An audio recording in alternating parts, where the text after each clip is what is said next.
இப்ப for example America ரொம்ப வம்பிழுத்து north Korea உள்ள வந்துருச்சு அப்படின்னா 3 விஷயங்கள் பண்ணுவாங்க. ஒன்னு டனல் டெக்னாலஜி, அதாவது பாத்தீங்கன்னா ஈரானை காப்பாத்துறதுக்காக ஃபுல்லா இந்த டனல் டிகிங் டெக்னாலஜியை ஒண்ணு வச்சிருக்காங்க. அதாவது ஆழ்ல போயிட்டு, அதாவது வந்து இந்த டனல் தான் உங்களுக்கு தெரியும் பாத்தீங்கன்னா, அதுல உள்ள போய் எத்தனை பேர் உட்காந்துட்டாலும் எத்தனை மிசைல் எத்தனை குண்டு நீ என்ன பண்ணாலும் ஒண்ணுமே பண்ண முடியாதபடி ஒரு டெக்னாலஜியை கண்டுபிடிச்சு வச்சிருக்காங்க. அது எப்ப வேணா செயல்படுத்தலாம். ஆனா அதுக்கு செலவுகள் அதிகமா நார்த் கொரியா செஞ்சிருக்காங்க. இது ஒண்ணு. நம்பர் 2 என்னன்னு பாத்தீங்கன்னா இன்டர் கான்டினென்டல் மிசைல்ஸ், அதாவது கண்டம் விட்டு கண்டம் தாங்கிற மிசைல்ஸ். இது என்னன்னா ஒளியோட வேகத்தை விட அதிகமா போகுமா. ஃபார் எக்ஸாம்பிள் நம்ம பல வீடியோக்கள் பார்த்திருக்கோம், யாருமே ஒளியோட வேகத்துல போக முடியாது. ஒளியோட வேகத்துல போறோம்னா நம்ம டைம் டிராவல் பண்ணிட்டு போறோங்கிறது அர்த்தம்.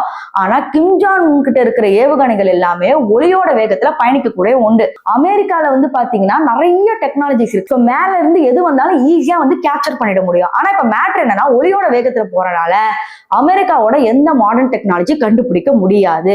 சோ இவர்கிட்ட இருக்கிற இந்த இன்டர் கான்டினென்டல் மிசைல்ஸ் டைரக்டா போய் அமெரிக்காவை தாக்கும். அட் த சேம் டைம் அது இவங்க தான் பண்ணாங்கன்றத எவிடன்ஸே இல்லாம ஈஸியா டோட்டலாவே அழிச்சிருவாங்கன்ற லெவலுக்கு கிம் ஜாங் உன் பயங்கர ஸ்ட்ராங்கா இருக்காரு.